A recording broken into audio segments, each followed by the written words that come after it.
Prime Minister Narendra Modi and Home Minister Amit Shah extended greetings to Central Reserve Police Force personnel on the occasion of CRPF Raising Day today.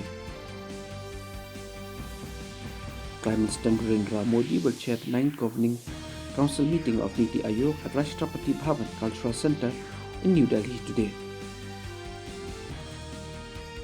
Ropati Bhavan will auction selected gift items next month presented to the President and former Presidents on various occasions through an online portal called e-Upahar.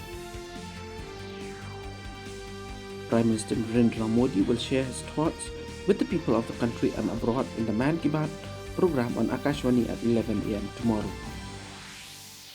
The nation is paying tribute to the country's former President and renowned scientist Dr. APJ Abdul Kalam on his 9th death anniversary today.